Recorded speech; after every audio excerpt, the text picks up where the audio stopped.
Hola, buenas tardes. En primer lugar, gracias a Roger y a Claudio por invitarnos a participar de esta mesa cuadrada.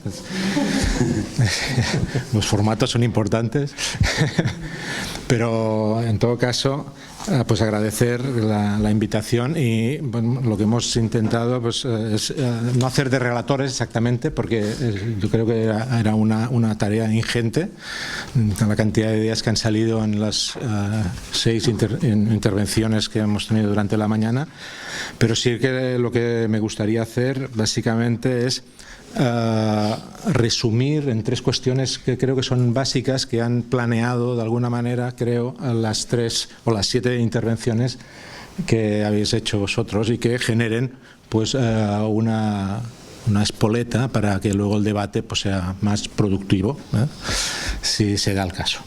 En primer lugar, la primera cuestión, y que tiene que ver, digamos, con analizar un poco el trabajo de Claudio Zulian en un contexto concreto y también hacer un pequeño homenaje. En primer lugar, a sacar a colación que para mí el trabajo de Claudio, y no solo su trabajo, sino también su figura como artista visual, me parece muy relevante en un momento en que, en unos últimos años, en que el rol del artista parece que está asumiendo una serie de responsabilidades sin más no diferentes del que había asumido hasta el momento. Por tanto, están implícitas en sus reflexiones, en sus trabajos, en sus procesos, todo eso que llamamos la hibridación metodológica, y que tiene que ver con un cambio de rol que creo que es sustancial y que es importante, que aquí ha salido de manera más o menos tangencial, que es la idea de que las producciones en el ámbito de las artes visuales contemporáneas ya no solo se plantean como un proceso de producción de objetos, de imágenes, de textos, sino sobre todo como un proceso de producción de conocimiento y de pensamiento. Y creo que esto es fundamental para contextualizar de lo que vamos a hablar. Todas las discusiones en torno a la hibridación con las metodologías de las ciencias sociales o incluso de las ciencias naturales, me parece que forma parte de haber asumido por parte de la comunidad de los artistas, de los llamados artistas visuales, estas nuevas condiciones, podríamos decir así, con todas las paradojas que implican, que son muchas. Quizá uno de los temas podría ser paradojas implícitas dentro de este nuevo rol, con las pretensiones que supone asumir este nuevo rol del artista visual contemporáneo o de las producciones de los artistas visuales contemporáneos. Aquí me gustaría hacer un pequeño homenaje a la figura de Octavio Comerón. Diana ha sacado uno de sus proyectos, pero creo que viene también...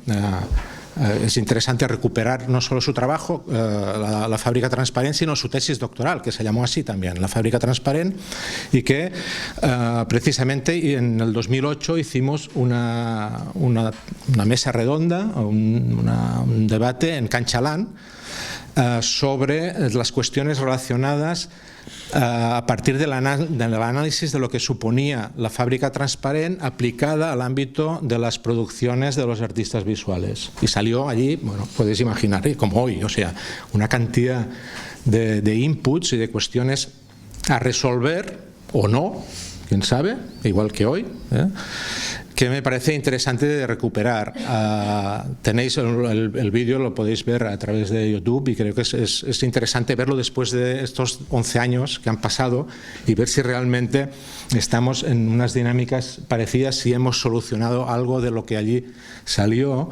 Y bueno, en todo caso, digamos, esta mesa redonda forma parte de ese proceso. Allí se habló de una cosa interesante que creo que también de manera tangencial ha salido aquí, que es la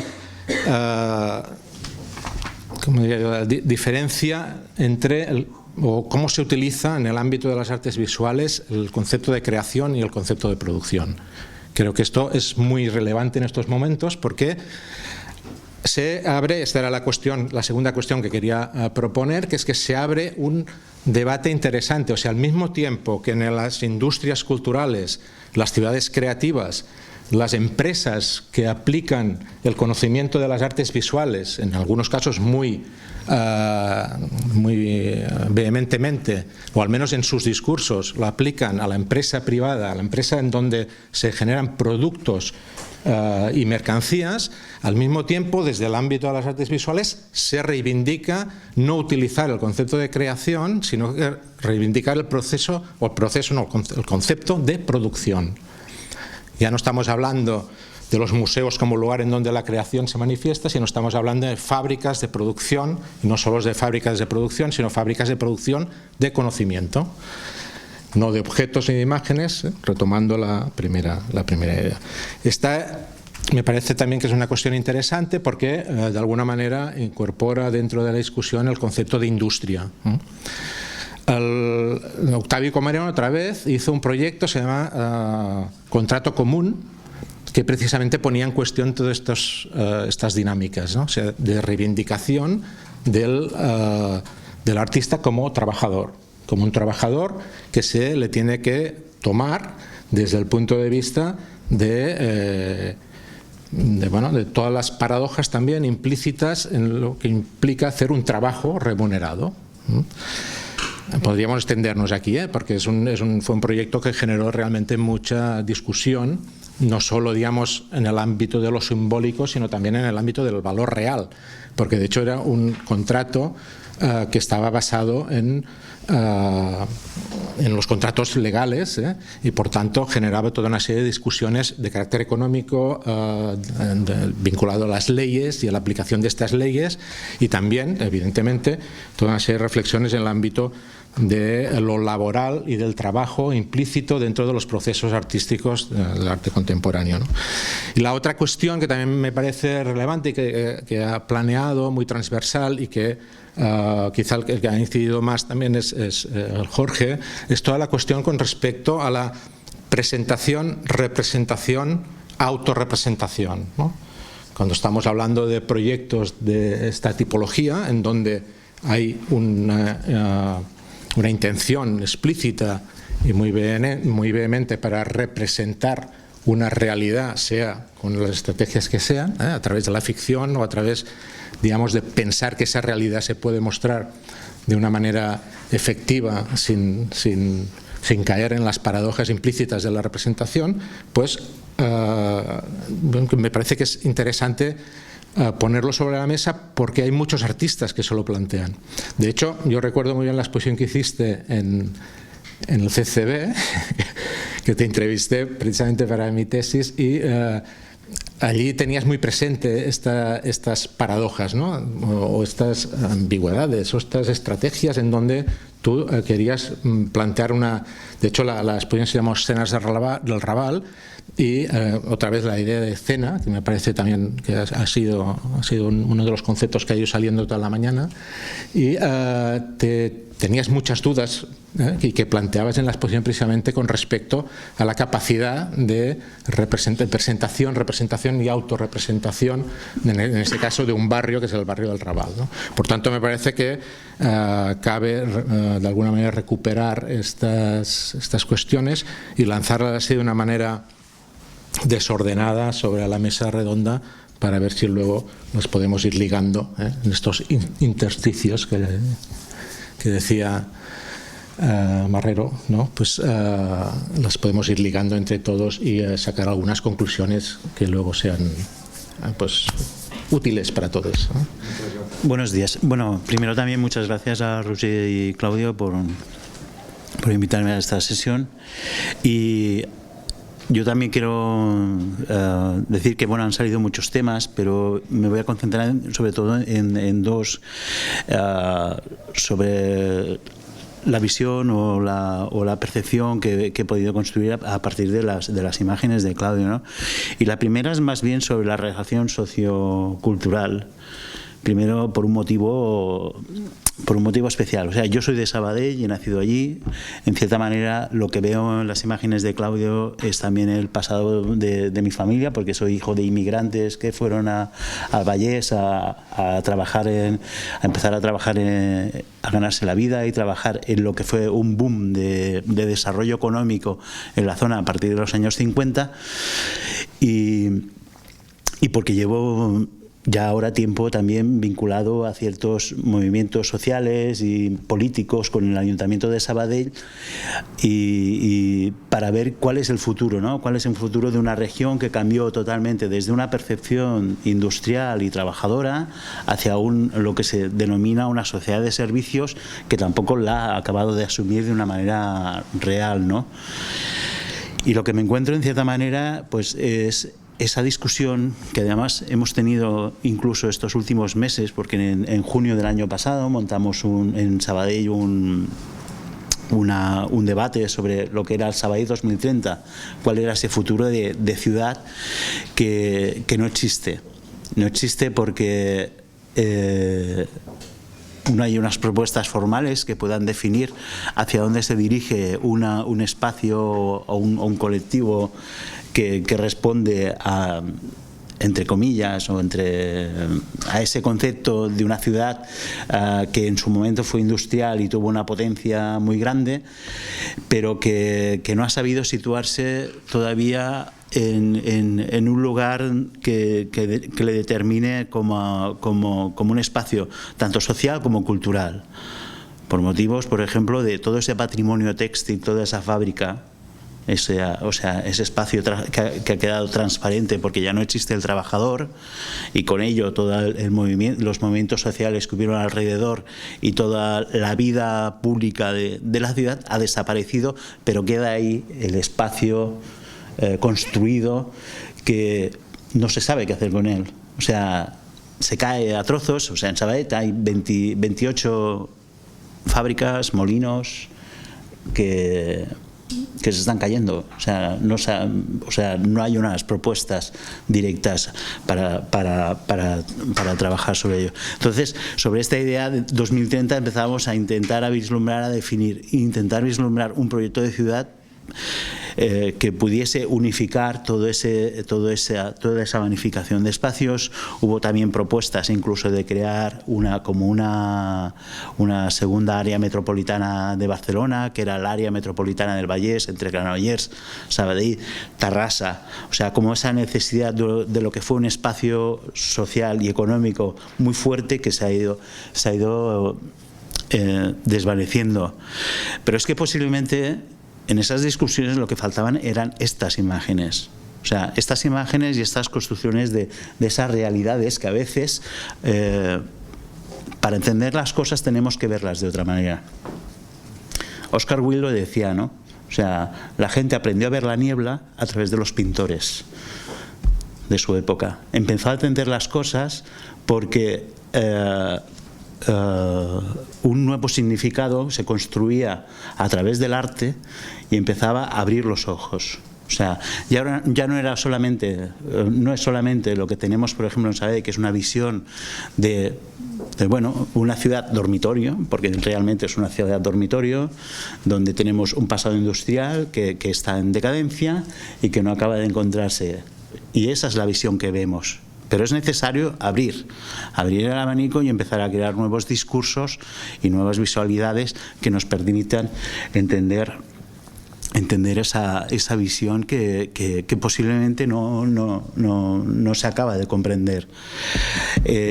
Ha habido transformaciones, incluso Sabadell intentó hacer una transformación potente hacia servicios, porque en el año 94 se creó lo que se llamaba el mapa cultural de Sabadell, que fue un arquitecto que llevaba al departamento de urbanismo, y lo que hizo es aplicar la planificación urbana a la cultura. y diseñó un mapa cultural que es un tocho, que son 4 volúmenes de casi 600 páginas, que existe, donde explicaba muy bien qué hacer con todos esos equipamientos, cómo dinamizarlos, cómo gestionarlos, cómo crear una visión sociocultural sobre la ciudad y transformar lo que fue el espacio fabril y el espacio compartido de las casas y las colonias, porque además Sabadell se compone de muchas de casas de tipo inglés, que son casas de trabajadores, y después incluso de colonias. Hubieron fábricas, por ejemplo, Artextil, que además fue una de las fábricas más potentes de Sabadell, que se creó en el año 1941 por la familia García, que creó un barrio entero para acoger a sus trabajadores, lo que es el barrio de la Nostra Llar, conocido por las casas del García, ¿no? Entonces, el mapa cultural intentaba poner en situación esa transición, ¿no? Esa transición de industria hacia creación y artística e industrias culturales. Pero bueno, en el año 94, y lo que surgió de ahí fue el Struc, que es la fábrica de creación que hay en Sabadell, pero únicamente surgió eso. Cuando había proyectos para crear un espacio de la música, para crear espacios de museos, para crear espacios de creación de industrias culturales, y políticamente no fue desarrollado porque, bueno, fue la época de socialistas de Manuel Bustos, donde hubo una especulación tremenda. Lo curioso de todo es que este mapa cultural después fue modelo en el año 2000 para que la Diputación de Barcelona crease el primer mapa de gestión cultural de la ciudad de Vilafranca del Penedès, y después fuese aplicado en Barcelona. O sea, que fue como una creación de una idea dentro de una ciudad que no supo cómo gestionarla ni cómo llevarla a cabo, pero después fue el modelo que fue reinterpretado y fue construido por otras ciudades. Y otra cuestión que entra, y además en línea, es esta, ¿no? Que viene de esta, es en esa sensación de que tenemos de que no aplicamos una mirada correcta a las cosas, y que es necesario para, por ejemplo, construir proyectos o para construir un futuro, es necesario tener una visión más fuera de lo cotidiano, más fuera de lo rutinario, ¿no? Incluso que pueda mezclarse con la imaginación o con la creatividad. Y es el caso, por ejemplo, del tema que es sobre lo que yo trabajo, sobre la antropología visual. O sea, llevo tiempo también pensando sobre la relación que ha habido entre la antropología, lo visual y la imagen, ¿no? O sea, de un desarrollo de lo que ha sido todo el cine etnográfico, que al final son ciertamente documentales que están creados dentro de lo formal, y me interesa saber o ver cuál es esa relación que puede existir entre la antropología y el arte, y yo creo que se basa en lo visual. Se basa en lo visual cuando el antropólogo, en cierta manera, construye su estudio, que aunque aquí se ha dicho, por ejemplo, el antropólogo lo que hace es documentar. Yo creo que no solo hace documentar. El antropólogo lo que intenta es entender por qué esas personas o esa comunidad es de otra manera. Piensa de otra manera, habla de otra manera, tiene creencias diferentes, se comunica de forma diferente, se alimenta de forma diferente, que a veces incluso condicionado por su medio, pero es también, sobre todo, sobre su sistema de entender el mundo en sí mismo y la cosmogonía que le rodea, ¿no? O sea, yo pienso que la antropología, su preocupación, esa es en realidad su mayor preocupación, ¿no? Entender al otro, comprender la alteridad en sí misma como un factor que lo que hace es construir toda una serie de identidades que dan sentido a este mundo, en cierta manera. Y a veces, cuando el antropólogo se da cuenta que se enfrenta a otro, lo que está enfrentándose es también al imaginario del otro y al mismo tiempo a su mismo imaginario. Y en esa relación que existe entre la antropología y lo visual es también una relación entre los imaginarios. El imaginario de lo que construyes cuando tú comprendes a esas personas y a través del texto o a través de la etnografía, y el imaginario que tiene la capacidad de construir el cine o el audiovisual o incluso los nuevos formatos que están surgiendo y se están aplicando pues a la antropología visual, como los transmedias o el documental interactivo.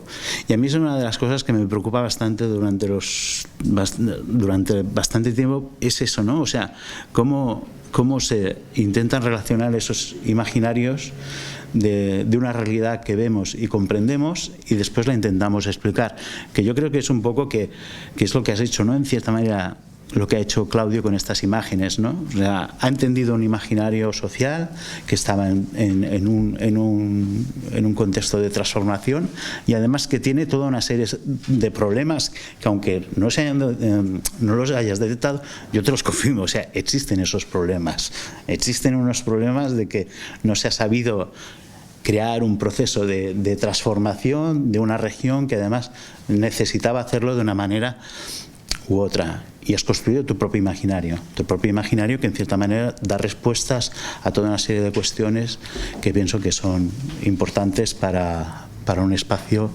bueno como es el Vallés. Y bueno, es lo que quería introducir y ya está. Muchas gracias, Isidoro. Buenos días. Yo también voy a empezar agradeciendo la posibilidad de participar de este encuentro, de esta mesa redonda y de las presentaciones, a partir de las cuales he aprendido bastante. Yo quizá soy uno de los que, como Jorge, se preguntan qué hago yo aquí, pero por esto estamos aquí uno al lado del otro.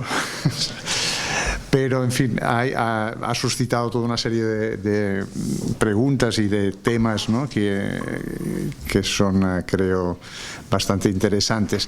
Y yo, esta interrelación entre arte y antropología sí que es un aspecto que a lo largo de los últimos años he tenido que pensar de una manera u otra, porque también me he dedicado tanto en el pasado a la producción creativa y más recientemente a la academia en el ámbito de la antropología, de las ciencias sociales, y entonces ha estado siempre latente esta pregunta de esta interrelación. Aquí se ha colocado, y yo creo que este es un tema que ha surgido en varias de las presentaciones, y que encontrar estos puntos de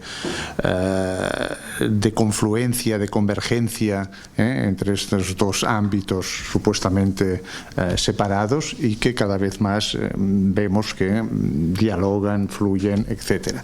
Y una de las cuestiones que yo la tenía en la cabeza y que Isaac me lo ha colocado incluso con las mismas palabras, es lo de la política de la invención, ¿no?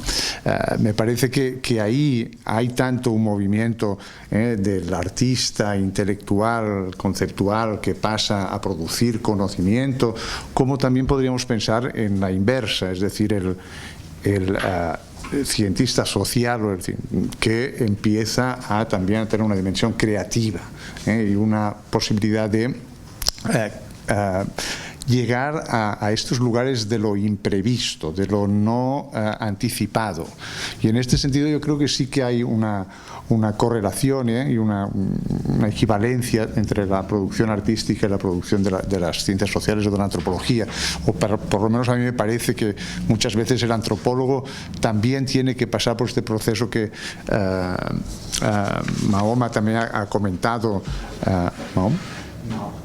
Mao también ha comentado de este espacio prefigurativo que hay de la etnografía, la teoría, cuando estás con esos datos y que de repente ya prefiguras algún tipo de conocimiento de lugar que no habías imaginado, pero que surge en aquel proceso.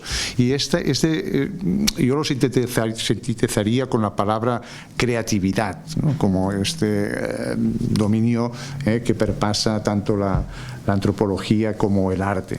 Y esto yo lo considero esencial para llegar a estos lugares de la invención o de la novedad, aquello que aporta alguna cosa, que transforma alguna cosa. Y esto me lleva un un poco también a lo que se ha colocado en el inicio, que también me parece que es una de los temas que ha sido mencionado en varios momentos, de superar el paradigma de la representación, de lo documental, de llegar a algún tipo de proceso transformativo, de poder incidir en la realidad social a partir de tanto sea de la producción de las ciencias sociales como de la producción artística. Y efectivamente yo creo que es a partir de la invención que se puede de alguna forma llegar a producir algún tipo de diferencia que incida en lo social o en la realidad social.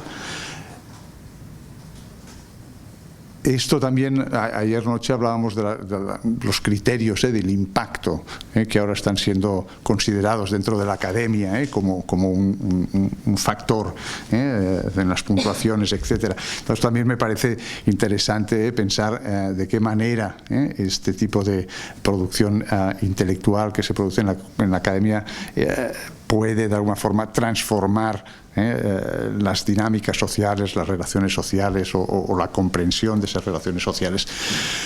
Aquí viene un poco mi conexión con el trabajo de Claudio. Desde el ámbito de una instalación como el Vallés, pensar entonces cuál es el grado de impacto y de efectiva incidencia de un trabajo artístico en esta realidad que pretendes de alguna forma aludir. Y aquí la pregunta o que yo coloco, me gustaría escuchar un poco más a partir de la discusión que pueda surgir a partir de ahora, es un poco la relación, y esto remite un poco también al trabajo, a la presentación de Jorge, en relación a la producción simbólica de la obra y la necesidad de la contextualización o la textualización para poder interpretar la obra. La imagen, obviamente, es una constelación, o la serie de imágenes es una constelación abierta. Ya ayer lo comentabas que no te proponías cerrar nada y que era de alguna forma una interrogación, una posibilidad de pensar en esos intersticios que también Isaac estaba comentando, de lo no dicho, que está implícito. Entonces, obviamente, hay toda esta riqueza de la producción simbólica que está abierta a todas las posibilidades. Ahora, mi pregunta o el tema que me gustaría colocar es de qué modo cuando intentamos incidir en la realidad social o traer algún tipo de informaciones sobre la vida de las personas que son esos otros que están a nuestro alrededor, el hecho de abrir todas las posibilidades de interpretación. ¿Hasta qué punto no hay también una necesidad de balizar o de señalizar ciertos tipos de posibilidades de la interpretación? Y esto sí que, la ciencia social en principio, pues tiene un trabajo en este sentido. Y ahí es, tú hablas de la documentación. Yo de repente, cuando Roger me llevó por primera vez a la exposición, pasamos por allá, vi la exposición y evidentemente capté algunos significados que estaban más o menos explícitos. Me interesó mucho, por ejemplo, también en este ámbito, la cuestión de la instalación, esta capacidad que tiene de una cierta linearidad, de una narrativa histórica, vamos a decir, de una secuencialidad en el tiempo, y al mismo tiempo la simultaneidad o la sincronía que permitía todas estas conexiones y estos intersticios de los que también hablaba Isaac. Pero, claro, cuando ayer te escuché, la cosa se multiplicó. Las posibilidades de comprensión de lo que tú estabas diciendo crecieron exponencialmente. Y entonces luego leí el texto.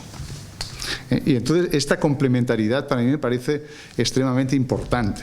El hecho de poder articular una discursividad imagética o iconográfica con la documentación. Tú dices, bueno, la obra es autosuficiente, debería ser autosuficiente. Yo me pregunto si no habría algún riesgo de dejar que la obra hable por sí sola cuando estamos tratando de cuestiones sociales. Si, bueno, hablamos de nuestra vida, lo que queremos, pues bueno, pero si estamos de alguna forma comunicando sobre la vida, sobre la historia de comunidades a las cuales nosotros no pertenecemos, o sí. Pero entonces, ¿hasta qué punto no es también importante de pensar en estas representaciones que finalmente queremos escapar del paradigma de la representación? Pero yo siempre acabo pensando de que hay unas ciertas dificultades también en extrapolar esto, a pesar de que hayan todas estas posibilidades de colaboraciones, de participaciones que nos llevan a otros lugares. Bueno, en fin, yo apenas quería lanzar estas provocaciones apenas para contribuir para la discusión. A mí me parece muy interesante lo que has dicho, Luis, porque has vinculado esta idea de la invención, que en principio es una idea muy positiva, ¿no? Con la idea del impacto, que nosotros cuando hablamos ayer lo hablamos desde un punto de vista muy negativo, ¿no? Porque es algo que se fuerza sobre nosotros, que nos pide justificar nuestra actividad, ¿no? Entonces, cuando hablamos del impacto, cuando Isaac hablaba del impacto, decía que una de las únicas formas de medir el impacto de la actividad académica, por ejemplo, era el impacto, por ejemplo, a nivel de legislación. Cómo esto resulta en la producción de leyes, ¿no? Y por tanto, en un lenguaje jurídico. Volviendo antes a que tú hablabas de esta idea de la invención en relación con Science and Technology Studies, me acuerdo de un libro de Latour que se llama La fábrica del derecho, ¿no? El derecho es esa forma de producción que tiene la capacidad de producir verdad a partir de, pues esto, documentación, discursos, coger todas estas imágenes, darles un formato y transformarlos en ¡pam!, impacto, ley, ¿no? Claro, parece, por lo que decíamos, que el arte está en el extremo opuesto, ¿no? De dejar que el juicio lo imitas tú mismo, ¿no? Y la antropología, de alguna forma, está en un terreno intermedio, ¿no? Y sería como si el derecho estuviese en el extremo opuesto, ¿no? Pero entonces, ¿cómo se produce esta invención? Claro, hemos usado palabras, hemos hablado de performatividad, hemos hablado de invención, hemos hablado de prefiguración, que es un término que yo y Mao hemos usado. El término prefiguración es un término que viene de la política anarquista, ¿no? Y tienen genealogías diferentes, ¿no? Todas hablan de un cierto dinamismo que tiene la intención de hacer algo más allá de representar. Pero ¿cómo se hace esto? Es que, claro, no está, como decías tú, tan claro, ¿no? Cuando hablamos de la imagen, hemos hablado mucho de ausencia o la opacidad de los cuerpos, la imposibilidad de representación, la representación de la representación, has dicho tú, ¿no? En referencia a que, pues yo qué sé, has hablado mucho. Ayer hablaste mucho de Lacan, podemos hablar de Deleuze también, la cuestión del deseo, la cuestión del goce. La cuestión de la idea de que el poder de las imágenes nace precisamente de esta ausencia, de esta opacidad, de esta imposibilidad que tienen de ser un texto, de hablar, ¿no? Están ahí, la imagen de la niña está ahí, pero la niña no habla. Pero paradójicamente es esta ausencia lo que, por ejemplo, teóricos de la imagen como Mitchell, ¿no? A partir de Deleuze, pues es esto lo que le da dinamismo, es esto lo que le da un poder. Pero ¿cómo transformamos este poder, que evidentemente lo vemos como un poder negativo, ¿no? Como algo que falta, ¿no? Deseo como una falta, ¿no? En algo afirmativo, en invención?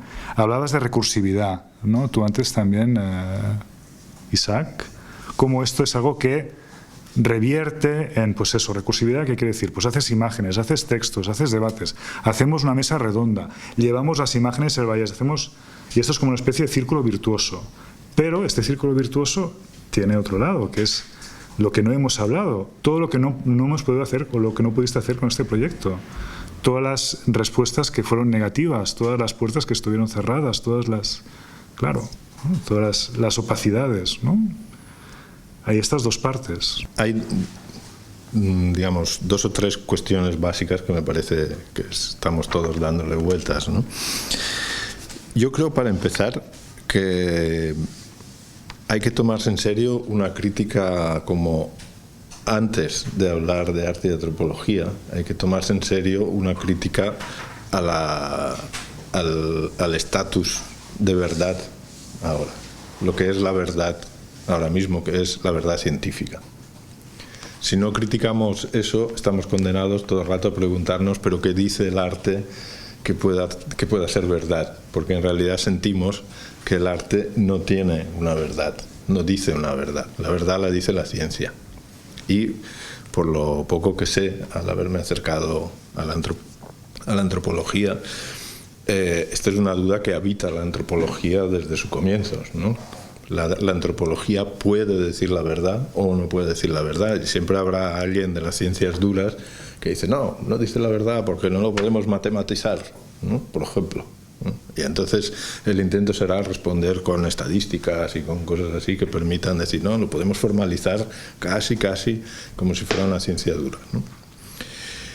Pero hay que asumir lo que significa esta crítica epistemológica, ¿no? Yo creo que hay que asumirlo a fondo, hay que decir, ok, decimos que la verdad no es solo la verdad científica, pero entonces, ¿cómo se estructura esa otra idea de verdad? ¿Cómo fundamentamos nuestro discurso?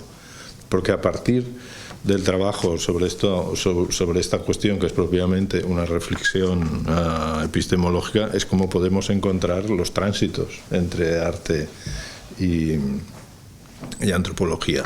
En mi intervención he citado a Goethe porque me parece que hay que tener en cuenta que antes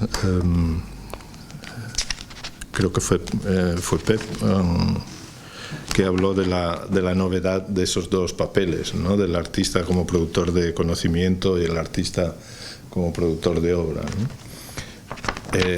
No es tan nuevo, en el sentido de que en la cultura occidental aparece la idea de verdad científica dura en el 17 y luego se asienta definitivamente en el 18, y con eso aparece directamente la crítica a eso. La crítica que ha sido en muchas ocasiones una crítica romántica de decir, no, la ciencia no dice la verdad, porque deja fuera todo lo humano, lo sensible, etcétera, etcétera. Pero ha habido muy tempranamente incluso filósofos y matemáticos como Leibniz, que con su idea de la mónada viva, inteligente, estaba intentando contestar esta cosa que enseguida le pareció absurda a mucha gente, que era pensar que la naturaleza era muerta y estúpida. Cuando se pone, o sea, cuando nos referimos a esa tradición, creo que podemos encontrar unos asideros para poder realmente pensarnos de otra manera, incluso con esa especie de tranquilidad que decir, no, yo soy de otra tradición, ¿no? Que es una cosa que a los antropólogos les gusta. Dice, yo soy de otra tradición, yo soy de la tradición de Goethe, de Leibniz, ¿no? Pero la respuesta de Goethe y Leibniz justamente no es un intento de hacer una metafísica de lo sensual o de lo sensible, sino es un intento muy concreto de explorar cómo son las articulaciones entre pensamiento racional, incluso matemático en el caso de Leibniz, y otro tipo de pensamiento que pasa por las imágenes, por la poesía en el caso de Goethe, ¿no? Y que tiene unas articulaciones muy concretas.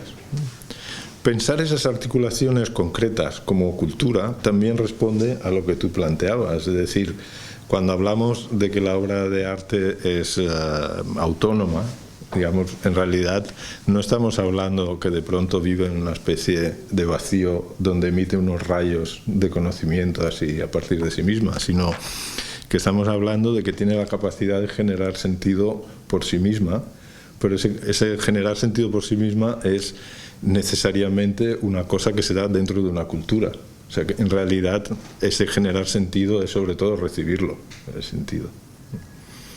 Es la capacidad de la obra de mantener abierto, y quizás ahí se situaría, si queremos usar esa expresión del estructuralismo y de Lacan, de mantener el significante cero, ¿no? De mantener allí esa cosa que está sin resolver, que quizás era a lo que aludía también Benjamin cuando hablaba de la cantidad de misterio que tiene que haber una obra para poder ser realmente eficaz. Entonces, preservar ese misterio no es negar el sentido a la obra, y no es negar la posibilidad de una interpretación, sino todo al revés, es multiplicar la posibilidad de las interpretaciones, ¿no? Este es el riesgo. Pero no me parece un riesgo, porque yo diría que tiene una especie de potencia metafórica en sí misma. Mientras haya artefactos culturales que tengan una dosis de enigma que obligue a una continua creación de sentido por parte de quien la ve, podemos estar tranquilos, hasta entre comillas, porque la vida cultural y por lo tanto la vida de las personas en las que estas obras crecen mantiene una abertura, que como mínimo es la obra misma.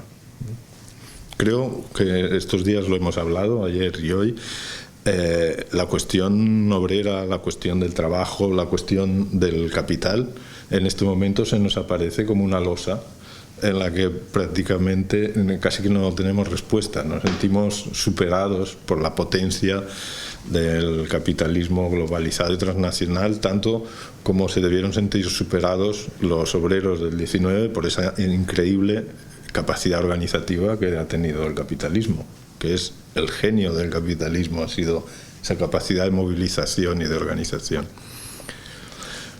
Pero mientras haya algo que se plantea como un enigma, ese algo que se plantea como un enigma obliga a pensar.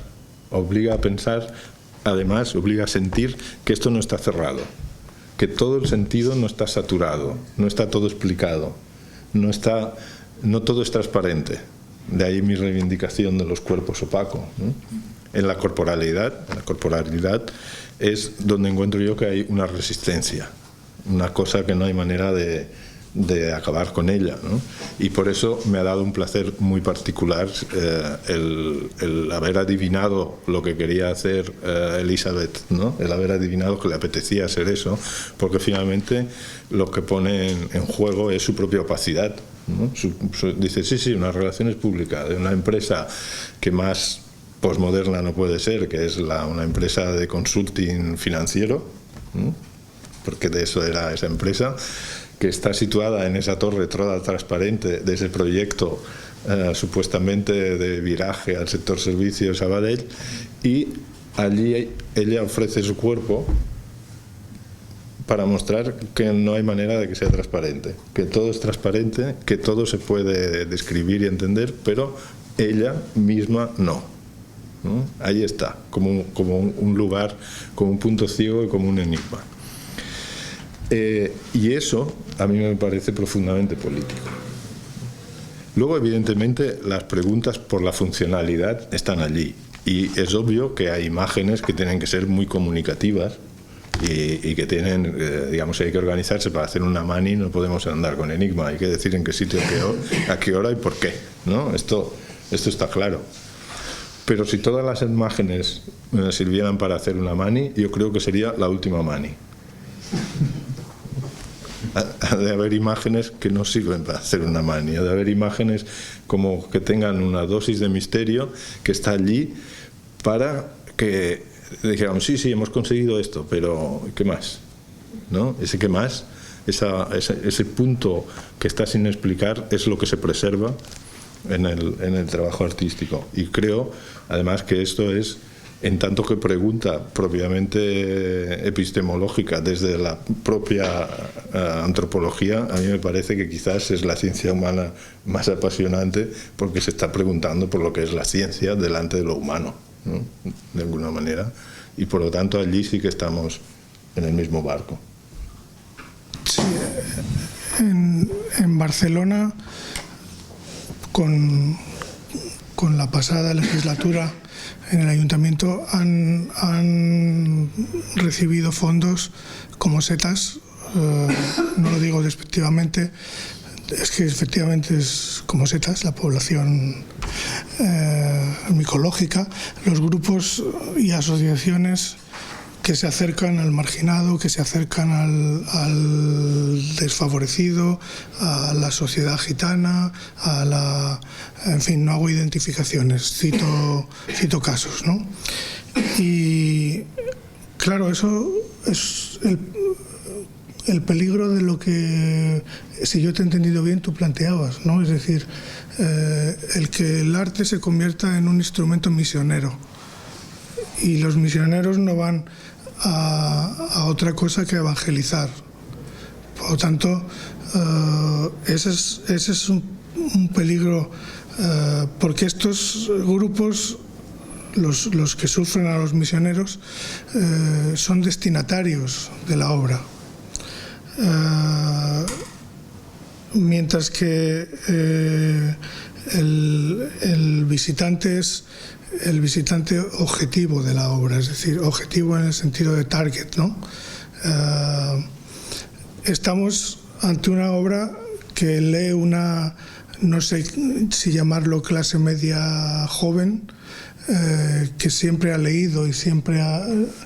Estamos ante una obra que sobre todo da que hablar, y aquí está pasando, ¿no? Y es lo mínimo que se le puede pedir a una obra, que dé que hablar. Pero cuando intenta hacer cambios sociales o producir impactos, tenemos una historia de vanguardias fracasadas, ¿no? En ese sentido. Y quizás por eso no nos refugiemos, sino que simplemente planteamos en el lenguaje que comprendemos posiciones de pensamiento que lo hagan evolucionar. Eso es lo que quería decir respecto a lo que tú opinabas. Sí, termino. Obras que no nos digan lo que ya sabíamos, ¿no? Ya sabemos que hay pobres, pero ¿cómo interpretamos esa situación desde la tradición misionera transformada en una especie de Rastafari bienhechor o cómo? Ya, ahora sí. He tenido oportunidad de seguir el trabajo de Claudio Zulián desde hace muchos años, y precisamente había una cuestión que siempre me ha parecido relevante y que al final, en tu última intervención, Claudio, citabas, y es la cuestión de lo poético. Justamente esa aportación de este tipo de trabajos tiene la capacidad de, en ese enigma, en eso que tú planteabas como enigma, de establecer un discurso poético que a la vez, y esta es la aportación que yo creo que es el revulsivo, es crítica. O sea, lo que intenta no es llevar la verdad, sino formular un posicionamiento en el espectador que contenga una crítica hacia lo que le rodea, y en ese sentido yo creo que esa es la aportación de este tipo de trabajos a la comunidad a la que se dirige, y justamente por plantear esa cuestión, digamos, crítica, de indicar ese posicionamiento crítico, trasciende el planteamiento que Jorge, decías hace un momento, que podía identificarse con la idea de misionero. No es tanto llevar la verdad, sino proponer, en ese sentido seguramente si hay esa diversificación o multiplicación de posibles interpretaciones, pero sí entender la realidad desde un posicionamiento crítico que ayude precisamente a nuevas negociaciones, a establecer nuevos diálogos, a establecer nuevas propuestas, a hacer... la crítica creo que tiene siempre también un... la palabra en catalán, un vessant, una vertiente utópica, y en este tipo de trabajos, como Vallés, lo que hay es recoger los indicios de una historia, transformarlo simbólicamente y establecer un discurso que es, para mí al menos, es muy poético.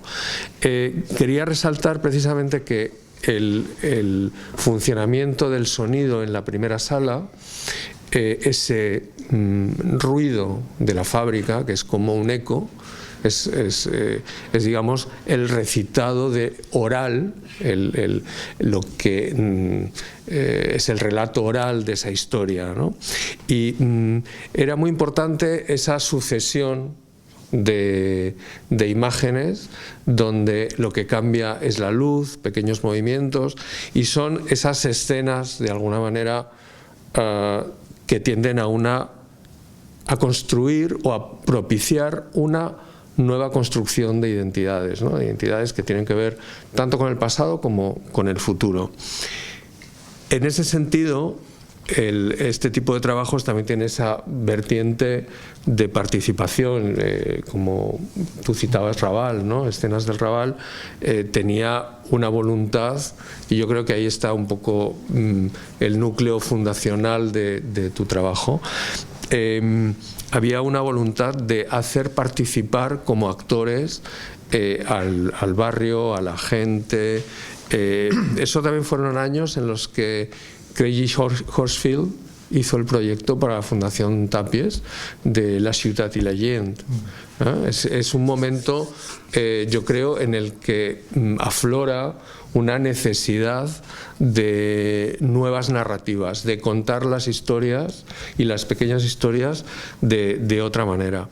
Y por último quería hacer una pequeña reflexión de algo que me ha parecido enormemente interesante, que ha salido aquí, que ha sido la vinculación entre trabajo, fábrica y gentrificación de las ruinas de la fábrica, transformación en proyectos de tipo cultural, y el paso de esas instituciones culturales a factorías que se acompaña justamente con el cambio de prácticas artísticas. Es decir, que la idea de trabajo está ahí como una necesidad de conceptualización. Es cierto que esa transformación de fábricas en contenedores culturales puede tener cierto interés. Además había ido anotando casos muy significativos. Recuerdo un proyecto de transformación de unos gasómetros en Viena en pisos de protección y pisos de lujo dentro de un mismo espacio de urbanización. La transformación del gasómetro de Bovisa en Milán, que fue un proyecto inacabado e inconcluso, o l'Hangar Bicocca en Milán, Matadero en Madrid, Fabra y Coats aquí. Es decir, que hay, pero eso conduce también a una especie de colapso de la propia institución cultural, porque siempre recoge, o sea, le dan cosas, le dan ruinas para que las transforme, ¿no? Para que las utilice, y al fin y al cabo una fábrica o un gasómetro están hechos para algo muy concreto. Es decir, que están hechos para contener gas, la fábrica para producir, necesita un determinado tipo de aberturas, y una exposición no necesita eso, necesita otras cosas, ¿no? Y que el artista dialogue con el espacio, pero si tiene que cada vez transformar el espacio, los edificios acaban estando en manos realmente no de los artistas ni de los comisarios, curadores, etcétera, sino de los arquitectos que hacen la reforma. Y esa es un diálogo que al final queda de alguna manera en cierto modo desvirtuado, ¿no? Y me parecía que esa vinculación de trabajo y artista que tú señalabas con el proyecto de Octavio Cameron es muy productivo críticamente, pero esa conceptualización del artista como un simple trabajador hace que la institución, y esto me doy cuenta ahora que trabajo para una institución museística, es decir, mi experiencia ha sido estar fuera de la institución y ahora dentro, y ver cómo la institución administrativa no hace diferencia entre el trabajo de un artista y el de un trabajador, un albañil, por ejemplo, o un maestro de obras, que va a hacer un trabajo y sin embargo las condiciones que plantea la institución es, bueno, tiene que ser lo mismo, y sin embargo no es lo mismo, y ahí esa pérdida de matices puede llevar a situaciones de gestión que colapsan y de enormes dificultades, como uno se encuentra cuando plantea proyectos de producción desde una institución que no tiene suficiente autonomía como para decir, bueno, vamos a hacer esto, ¿no? Y esos problemas de producción, que entiendo que son de alguna forma también un poco los mismos que te has encontrado tú al desarrollar este proyecto y otros, consisten en una distancia de alienación entre la institución y lo que encarga, una distancia de enajenación, como decir, no, aquí todos los trabajadores y todo trabajo es idéntico y tiene que ser tratado con la misma distancia. Y sin embargo una institución cultural, una institución, una universidad, un museo, tienen no solo que hacer el trabajo bien conforme a la ley de contratos, sino que además de alguna manera tienen que involucrarse con el pensamiento, con la creación de pensamiento, con la creación de imágenes simbólicas, con los artistas, y tiene que acompañar. No puede ser simplemente limitarse a una situación meramente contractual, sino que tiene que buscar salvar los problemas que surgen de las quiebras, ¿no? Y de las transformaciones. Ese acompañar es lo que de alguna manera estamos viendo que se pierde tanto en las universidades como en las instituciones culturales, porque no hay manera de que la institución se acerque más al artista, comparta más al artista, le ayude a producir de la manera en la que esos proyectos lo necesitan, sino que lo que hace es casi como distanciarse. ¿No se puede resolver este problema? Pues es un asunto tuyo, nosotros aquí no podemos hacer nada, ¿no? Y eso creo que es la otra cara de algo que era muy necesario, que es la profesionalización del mundo cultural, y que los artistas naturalmente cobren por realizar un trabajo y que tengan contratos. No estoy diciendo que no lo tengan que tener, y eso yo creo que se ha avanzado enormemente. Pero la otra cara es que si hay contrato, entonces hay distancia. Sí, quizá no ha quedado del todo claro, pero yo lo citaba precisamente como una acción que representaba muy bien y de manera muy metafórica todas estas contradicciones y estas paradojas. Creo que el ámbito de la paradoja es un ámbito muy interesante de trabajo desde las artes visuales. ¿Por qué? Porque las otras ciencias, las ciencias, incluso antropología, que es la menos ciencia de todas las ciencias, podríamos decir, la paradoja no se plantea, pero desde el ámbito de las artes visuales creo que es un ámbito a trabajar, y no solo a trabajar, sino a potenciar, porque me parece que hay un nicho de significados interesante. Entonces, el proyecto de la misma manera que creo que lo representa muy bien el proyecto de Claudio, el proyecto de Octave Cameron también se planteaba en estos términos, ¿no? Y como una estrategia, precisamente, utilizando estrategias que son de otros ámbitos, el ámbito de la economía, el ámbito de la legislación, en este caso, como citaba el Roger, a generar toda una serie de cuestiones, de planteamientos que se le permiten al ámbito de las artes visuales y en cambio no se le permiten a otros ámbitos profesionales, ¿no? Arthur Rimbaud decía, la metáfora puede cambiar el mundo. Claro, eso lo entienden muy bien los antropólogos. ¿Por qué? Porque es que el mundo no es más que una metáfora, o sea, una construcción social. O sea, es consenso de una serie de códigos. El antropólogo se enfrenta a la diferencia, a la alteridad a partir de eso. Dice, yo quiero entender esa diferencia, o sea, esta estrategia de consenso de códigos, porque creo que esto me puede permitir a mí entender mejor pues las actuaciones que realizo yo. Yo creo que el artista ha encontrado también allí, en esta estrategia, un nicho para plantear toda una serie de paradojas. Y como metáfora de esta mirada distante, que es una estrategia, digamos, tradicional de la antropología, que dice, si quieres entender la condición humana, te tienes que enfrentar a lo que desconoces. E intentando entender lo que desconoces, podrás entenderte a ti mismo, que es, yo creo, supongo que una de las premisas de la antropología básica.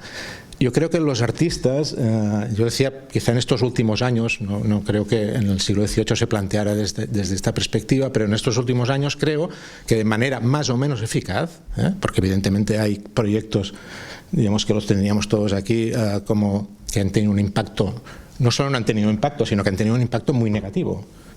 Se han planteado desde esta perspectiva. O sea, intentar mantener esta mirada distante para entender ciertas cosas de la condición humana que yo desde mi taller pues me es imposible de entender, ¿no? Creo que esto tiene cosas positivas, muchas positivas, creo. Y es en donde se encuentran la antropología con el arte, o en una de las cosas que se encuentran la antropología y el arte, y que creo que sería una de las estrategias a preservar o a potenciar, porque me parece que sigue siendo vigente y sigue siendo eficaz a la hora de compartir, digamos, intereses que en principio son comunes, o podríamos considerar que son comunes. Yes, I wanted to connect to something that you were saying, Claudio, about this moment of the relationship between poetics and epistemology, and also to, in general, the tone of the discussion about the role of the artist. I mean, I'm kind of tempted to, in a way, be critical of this emphasis on the role of the artist, precisely because I think that, as you point out, the role of the artist as such comes out at a moment in the history of the West when this fragmentation between epistemology, art, and let's say politics happens. So in a way, it's also a very specific historical vocabulary we are using, and also very much dictated by the history of capitalism. So I think in a way, if you look at this absence of fragmentation between these realms, in a way the artist is a normal person who can tap into normality, let's say, into everyday life. And I think that also the notion of the artist as worker, which is kind of really comes out from the context in which the conceptualist avant-garde says, we are not manual workers, we are not wage workers, we are intellectual, who are able to create a new reality out of our imagination. Again, that's is a very specific history of art and a specific paradigm in which we continue to live in.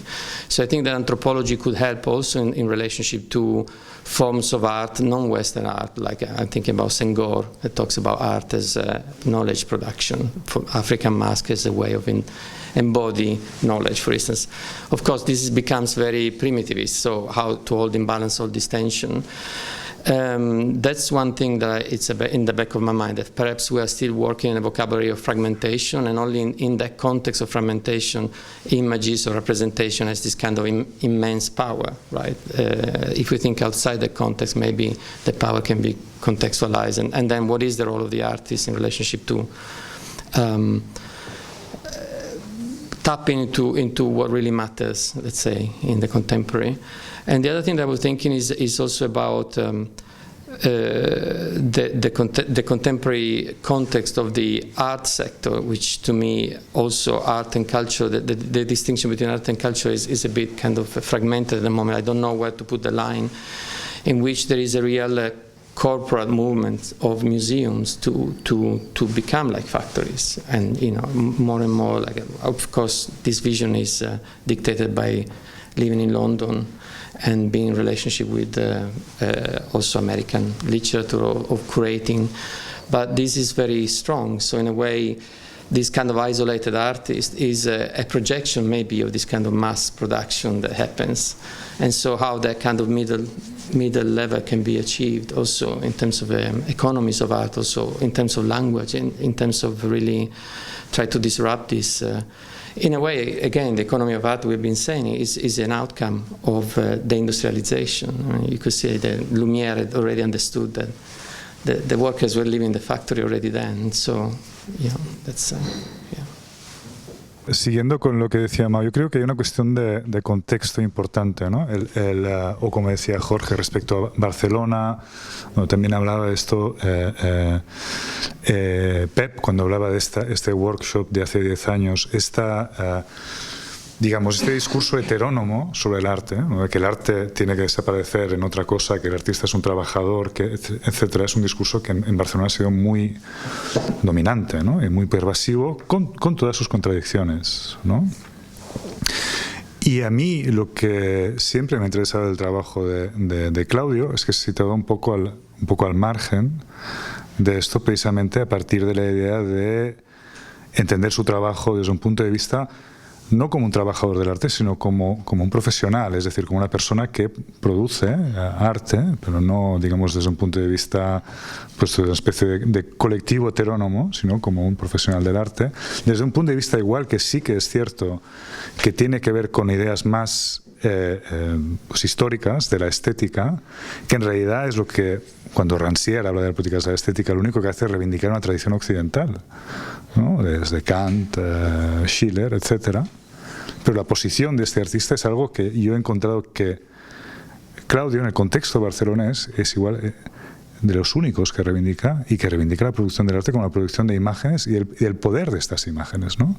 Esto es algo que en el contexto barcelonés es bastante excepcional, precisamente por esta pervasividad de esta estética documental que rehuye de la imagen, que es muy iconoclasta, que intenta justificarse, ¿no? En la especie de práctica social que a veces no se entiende bien qué es lo que hace, ¿no? Lo que me interesa igual de este trabajo de Claudio también es lo que decía Isidoro, cómo el poder de estas imágenes, cómo estas imágenes pueden tener el poder de articular discursos que sin estas imágenes no existen. Y en ese sentido yo creo que tu trabajo en este contexto es bastante excepcional. Claro, si te vas a Londres, que es de donde vienes tú, claro, el artista profesional y el discurso del arte como institución es muy dominante, ¿no? Entonces yo creo que hay una cuestión de microclimas, microespacios, ¿no? Sin embargo, yo sí que quería criticar un poco lo que decías antes respecto al discurso de la verdad. El discurso de la verdad dominante es el de la ciencia. Y esto sí que tiene que ver con una construcción de Occidente, ¿no? Una separación de los espacios. El arte es el ámbito de la libertad, donde la verdad pues te la construyes tú, es un espacio crítico, la ciencia es incuestionable, etcétera, ¿no? Y tiene que ver con una cierta idea de la política, una cierta idea del sujeto, una cierta idea de la libertad, etcétera. Pero realmente vivimos en un mundo en el cual estas divisiones están tan claras y en el cual la ciencia tiene este rol tan claro. No sé, ayer hablábamos de los terraplanistas, ¿no? Y los terraplanistas no son solo unos frikis que hacen vídeos en YouTube. Hay un ministro de salud en Italia, había un ministro de salud que no creía en las vacunas. Había un ministro en Estados Unidos que no cree en el cambio climático. En Brasil, o sea, están en el poder gente que no cree que la ciencia tenga la verdad. Y hay un cuestionamiento generalizado de la autoridad de ciertas instituciones, ¿no? Y esto tiene que ver con un cambio en, pues yo qué sé, en la jerarquía de la verdad, si lo quieres decir así, ¿no?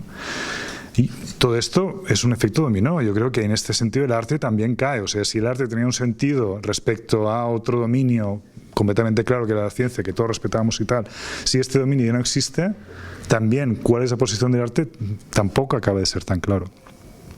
Y esto tiene que ver con lo que decía Mao al principio, me parece, ¿no? Estamos hablando desde los tiempos de Octavia hace 10 años, mucho antes, ¿no? Del postfordismo, de la economía cognitiva, de el arte que rellena las fábricas vacías y tal, pero ¿realmente estamos en ese momento o estamos entrando en un nuevo momento en el cual hay una serie de propuestas, ¿no? Hablamos antes, que Trump dice, no, las fábricas van a volver aquí, ¿no? Y las fábricas van a volver aquí, ¿por qué? Porque él piensa, o realmente tiene un público de estos antiguos trabajadores fantasmagóricos que no sabemos dónde están, que no están en nuestra representación, los trabajadores industriales del Medio Oeste, el hombre blanco abandonado que ha estado ahí 50 años, que nadie se ha dado cuenta, no sé si existen o no, o si son fantasmas o son verdad. Pero la idea de la vuelta de la fábrica, ¿no? Es una idea que está en la idea de muchos discursos políticos nacionalistas de ultraderecha, que no tiene nada que ver con este discurso postoperaísta y tal, del cual hemos hablado, y que es el discurso un poco dominante, por ejemplo, aquí en Barcelona, ¿no? Es verdad, como decía Isaac, que es una paradoja, ¿no? Es un discurso que viene de los movimientos sociales y que las instituciones han acabado incorporando para fagocitarlo, ¿no? Es decir, en el momento que, sí, nosotros somos trabajadores, queremos fábricas y tal, hacen fábricas de la producción y ahí se muere todo, ¿no? Pero ¿estamos en ese momento o estamos en otro momento en el cual todo esto se está cayendo, ¿no? Y es esa cuestión también un poco del futuro, ¿no? El futuro es, que imaginamos este futuro, en el futuro seremos todos artistas, o hay otra visión del futuro, que es el futuro toyotista de la fábrica vacía, no hay ningún trabajador, ¿dónde está la gente? Yo qué sé, necropolítica, están todos muertos, yo que no sé dónde están, ¿no? O no están, no hacen falta, ¿no? Sí, si me permites. Yo creo que lo que engarza, o sea, tu observación engarza con algo que ha dicho Mao en su primera intervención, también sobre la dificultad de representar el trabajo actualmente. Yo creo que más allá del hecho de entrar en un lugar donde hay trabajadores y preguntar cómo se puede representar, etcétera, hay un problema que diría anterior, que en este momento la representación de la vida de uno mismo no pasa por el trabajo. Basta ver estos días, como ha empezado septiembre, la invasión de imágenes de las vacaciones que hay en las redes, ¿no? En Facebook, en Instagram.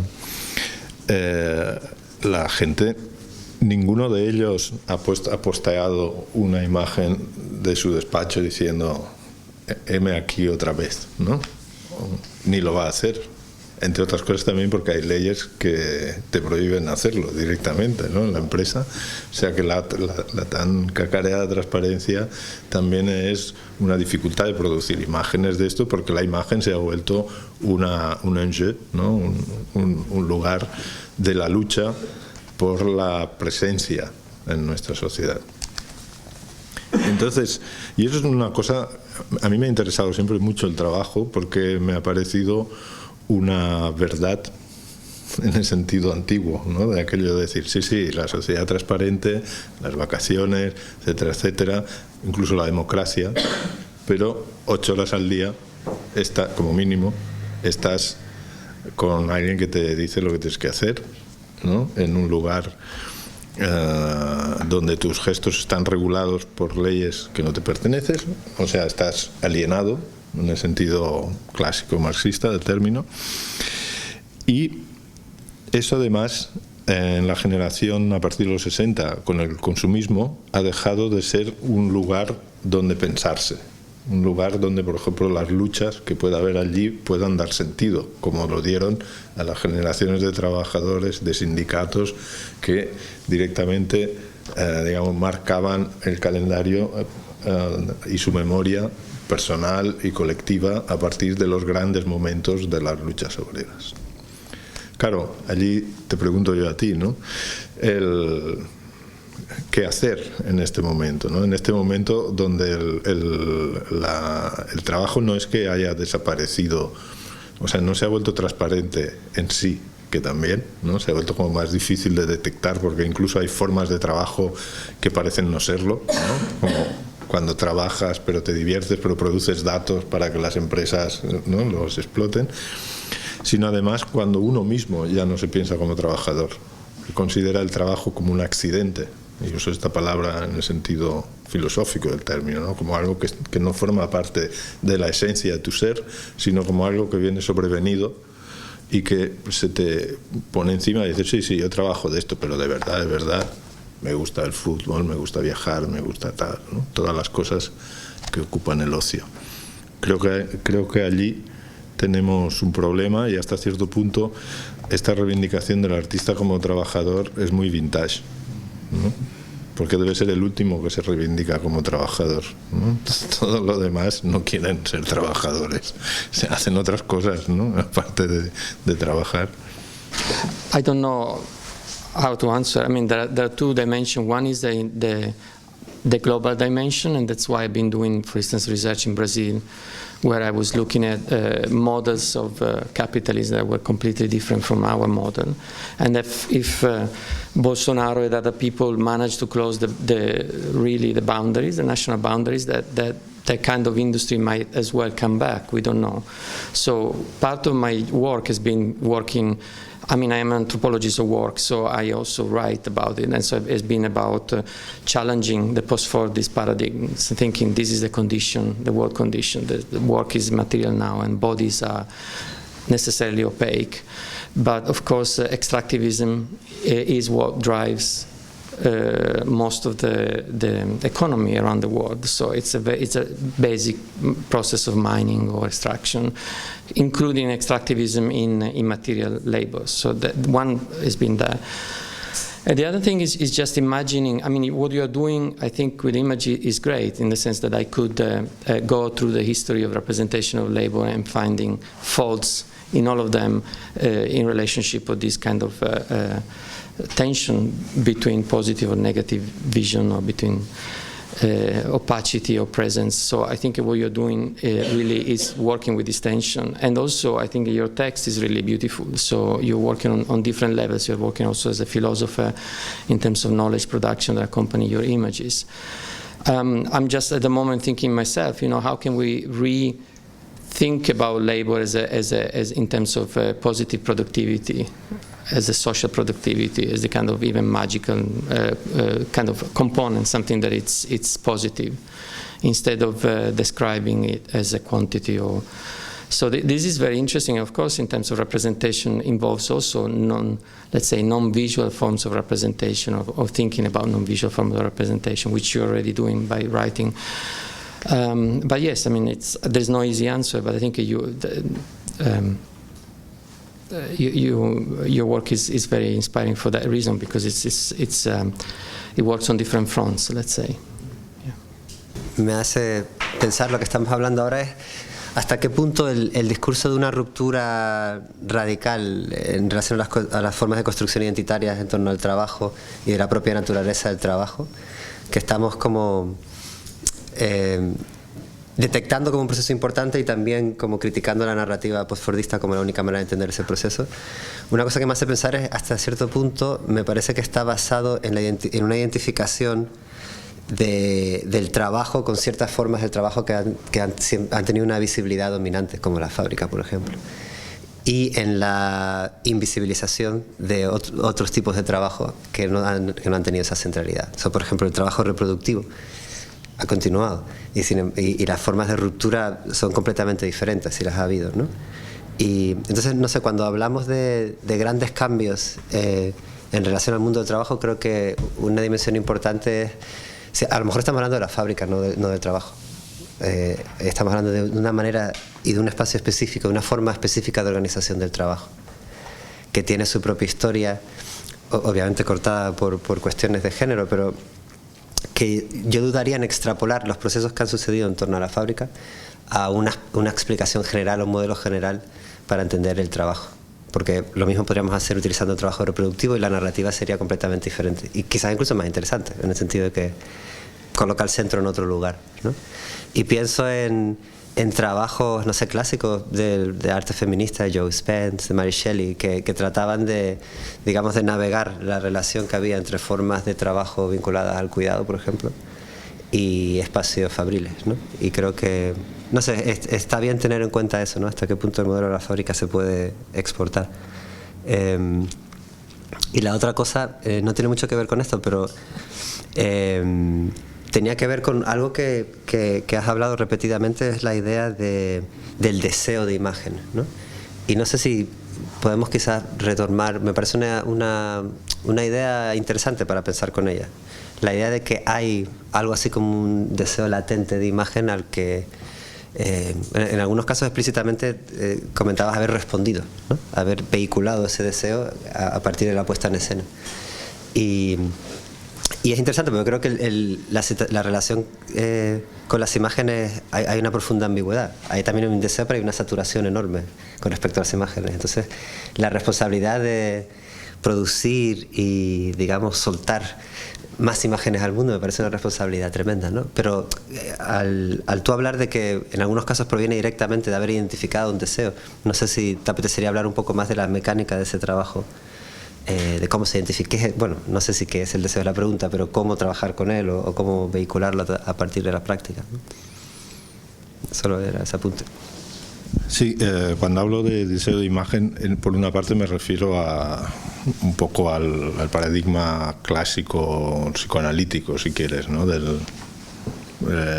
Lacan, de una manera muy ambigua, identifica la mirada como el objeto A, ¿no? Como el lugar del goce, pero lo identifica, pero luego se retira, ¿no? Y entonces todo su discurso está sobre la estructura del sujeto alrededor de la mirada, pero no se pone la pregunta por la imagen directamente, ¿no?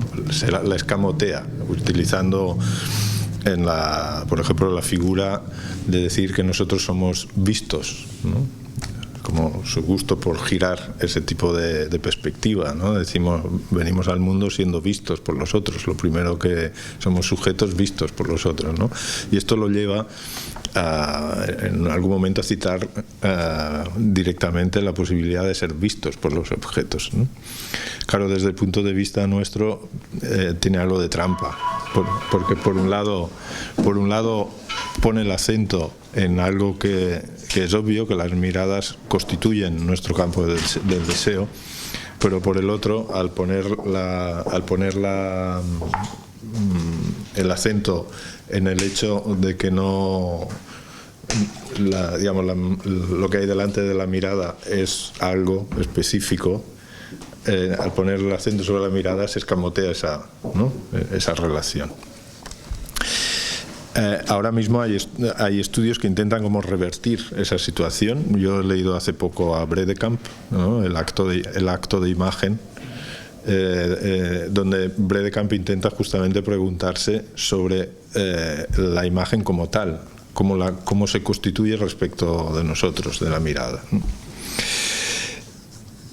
Respecto de mi propia práctica, diría que hay un lado, quizás también porque vengo del teatro, de la puesta en escena y el cine, donde esto curiosamente se da por supuesto. Muchas cosas que se discuten en el arte, en el cine se dan por supuesto, incluso, por ejemplo, el principio de autor. Y recuerdo de estar hablando con el director de la Quinzaine de Cannes, de explicarle el proyecto de uno de mis documentales participativos y escucharme todo interesado y al final decirme: pero luego lo diriges tú, ¿verdad? O sea, en ese ámbito la idea de una dimisión del autor está vista como un peligro, ¿no? Es decir, vete a saber lo que sale y aquí a lo mejor no lo puedo programar, ¿no? La circulación del deseo entre actores o sujetos, porque luego en estos festivales, por ejemplo, vienen también los protagonistas de los documentales, no solo los actores, y la estructura de cómo ese campo de deseo entre el que se quiere mostrar, el que cuenta la historia y el que quiere verla está acomodada, allí no está puesta en discusión, y no solo esto, sino está exigida, y se exige que la alimentes y fuerte, además, ¿eh? O sea, se pide justamente que la película impacte, ¿no? Que haya una dosis de deseo, y cito el caso de Cannes porque justamente el entorno era más bien idílico. O sea, no estaban buscando documentales comerciales, no estaba hablando con un productor de Antena 3, ¿no? Estaba hablando con el director de la Quinzaine, que lo que deseaba era algo muy original, muy movedor, ¿no? No solo conmovedor, ¿no? Algo que te enganchara. Creo que hay algo de verdad en esto, porque más allá de la institución cine, es como si la institución cine hubiera estructurado un campo de deseo que realmente actúa, el deseo de querer mostrarse, ¿no? El deseo narcisista de querer mostrarse, y el deseo, si se quiere, el deseo escópico, ¿no? El deseo de ver, ¿no? El deseo exhibicionista y el deseo del mirón, ¿no? Este tipo de cosas están sin duda allí en la base de la relación entre los que participan y los que hacemos esas cosas. Es más, creo que no tenerlo en cuenta supone muchas veces un error justamente en la óptica de un cierto edenismo, ¿no? Una situación edénica que se imaginan los artistas cuando van a los barrios, ¿no? en los barrios, cuando aparece una cámara, aunque sea una Handycam, ¿no? Y aunque la idea no sea hacer buenas imágenes, aparece una dosis de narcisismo radical, que justamente, incluso en la situación más difícil, el momento en que uno está allí por hacer algo que tiene que ver con la imagen, supone una explosión de narcisismo, que creo que la conciencia de la presencia de ese deseo es la que te ayuda a hacer un poco, a apartarlo, porque es que si no te puedes confundir mucho, ¿no? Hemos visto muchos trabajos que acaban fascinados porque encuentran un personaje particular de un barrio y montan todo el trabajo sobre esto, y lo que estás viendo es como tal personaje de barrio está cumpliendo con la plenitud de su narcisismo, y el artista o quien esté allí con la cámara está llevando a la plenitud su mironismo, ¿no? Tener conciencia de ese campo de deseo es un asunto fundamental justamente para poder tener una actitud crítica y poder decir en cierto momento, un poco a la manera psicoanalítica, ¿no?, de cortar, ¿no? Decir, vale, pero ¿tú qué? ¿No? O sea, no me estés contando todo el rato el cuento de a veces de lo pobre que eres, ¿no? O de qué pasa aquí, ¿no? O sea, en los trabajos sobre el pasado industrial, por ejemplo, es un elemento muy difícil de superar, porque se ha constituido, por ejemplo, en el norte de Francia, donde yo he trabajado en esas zonas desindustrializadas, se ha constituido una imaginación totalmente mítica de un pasado minero en que todos eran grandes amigos, que en el pueblo no había tensiones, que no había problemas de género, y que todo esto culminaba en las grandes huelgas y en los grandes festejos, ¿no? Y cuando tú quieres bucear en cosas un poco más complejas, es muy complicado, te tienes que dar tiempo, tienes que dejar, creo, al menos mi método en esto es pasivo, de dejarme arrollar por la oleada narcisista. Digo, venga, suelta, ¿no? Y como es una oleada, cuando ese discurso ha acabado, entonces volver a preguntar, decir, ¿pero qué pasó en aquel momento? ¿No? Y entonces se ha agotado el discurso y puede entrar, ¿no? Todo esto que estoy explicando remite a una cierta práctica, finalmente, ¿no? O sea, por un lado, reconocer que el deseo está en juego todo el rato. No hay manera de estar en esa situación, ni siquiera sin cámara, sin que haya deseo.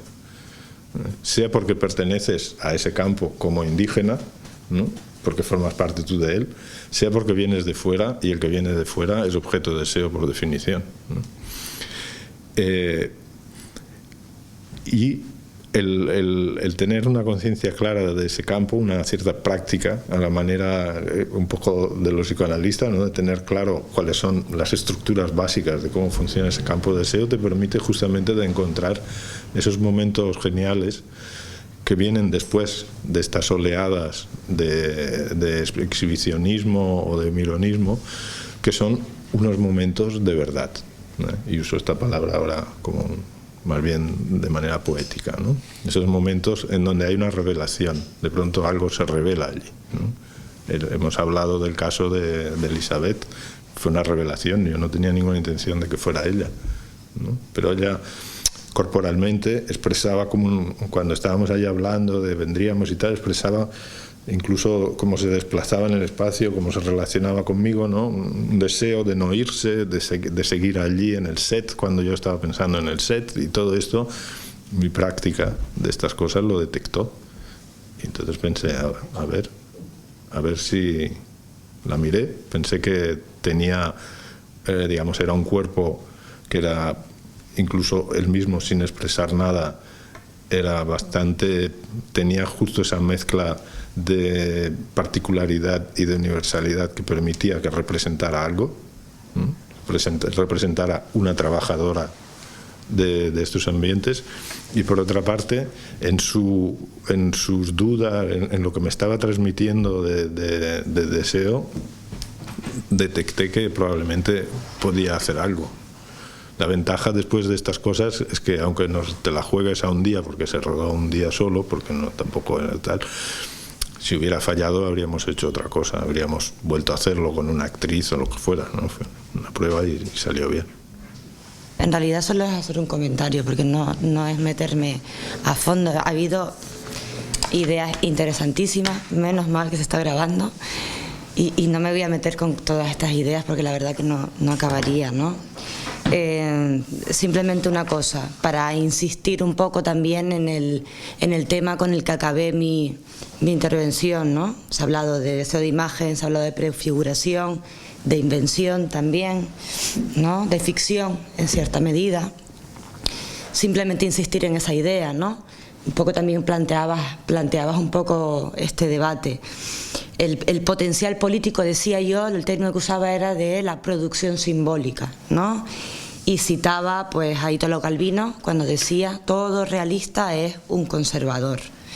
Entonces, bueno, un poco era pues intentar debatir sobre esta idea, ¿no? Sobre cómo el trabajo de Claudio en El Vallés, pero también en otras producciones que mostré también en mi intervención, apuntan un poco a esto, ¿no? A ese camino que no está claro si está en la ficción o en el documental, o quizás sea que es eso que se viene a llamar no ficción o ficción documental, no se sabe bien dónde está, ¿no? Pero es el lugar donde evidentemente hay producción simbólica. Y bueno, me venía a la mente una idea también desarrollada por Boris Groys, como sabéis, teórico del arte, que se preguntaba a propósito del arte revolucionario ruso, ¿no? Se preguntaba Boris Groys cuál era el arte revolucionario ruso. ¿Era el arte del realismo socialista? Y acaba afirmando que no, que efectivamente el arte revolucionario era el arte anterior a la Revolución Rusa. Estaríamos hablando del arte que no actuaba como propaganda, sino el arte que de alguna forma fue capaz de hacer suspender un régimen de creencia anterior a la propia revolución, el suprematismo y evidentemente aquel famoso cuadrado negro de Malevich que profana el espacio de los iconos colocados habitualmente en las casas rusas, ¿no? Entonces simplemente este comentario, no sé si da tiempo de seguir comentándolo, pero bueno. Y bueno, muchas gracias a todos por venir. Muchísimas gracias por las conversaciones tan interesantes, tan importantes y que forman parte justamente de lo que hemos estado discutiendo hoy, ¿no? O sea, estas discusiones son lo que demuestra que efectivamente hay pasos entre arte y antropología, porque de aquí van a salir para mí ideas para obras nuevas y espero que para vosotros ideas para seguir con vuestros trabajos respectivos. Pues muchísimas gracias.